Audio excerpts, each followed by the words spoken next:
শরিয়া আইন আমি করব না, একটা সেকুলার দল বলতেই পারে।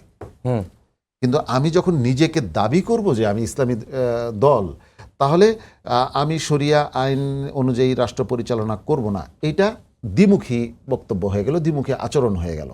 দেখুন, গতকালকে একটা অনুষ্ঠানে বলেছিলাম, আমি আবারও বলছি, এই দলের কর্মীদের প্রতি আমার ভালোবাসা আছে, শ্রদ্ধা আছে, তাদের প্রতি আমার কোনো বিদ্বেষ নাই। কিন্তু এই বিষয়গুলি আলোচনা আসছে, এগুলি সলিউশন তারা করলে তাদের জন্য এটা ভালো হবে, এবং আমরাও একটা স্বচ্ছ রাজনৈতিক দল দেখতে পাবো। একজন ব্যক্তি বলছিলেন যে ওনারা যখন সেকুলারদের কাছে নিজেদের পরিচয় দেন, তখন ওনারা মডারেট হিসাবে নিজেদেরকে উপস্থাপন করেন, এবং তারা বলেন যে তারা লিবারেল ডেমোক্রেটিক পার্টি। এই হলো একটা পরিচয়।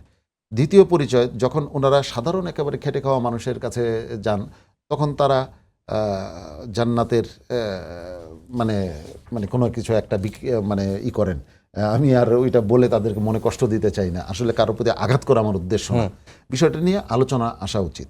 এটা হলো দ্বিতীয় একটা। আর তৃতীয় আরেকটা হলো, যখন ওনারা নিজেদের কর্মীদেরকে তৈরি করেন, তখন ওনাদেরকে আনুগত্যের জন্য, দলের প্রতি এবং এসব আনুগত্যের জন্য ওনারা ইসলামী আন্দোলনের সমস্ত মেজাজ তাদের উপরে তখন তারা তরবিয়ত দেন যে এইভাবে চলতে হবে। তাহলে একটি দলের তিনটি পরিচয়, একটি লিবারেল ডেমোক্রেটিক, একটি হচ্ছে একেবারে জান্নাতের মানে বিষয়, আরেকটি একেবারে হলো যে ইসলামী আন্দোলনের একেবারে বেসিক জিনিসগুলি করেন। এই তিনটা একসাথে চলতে পারে না।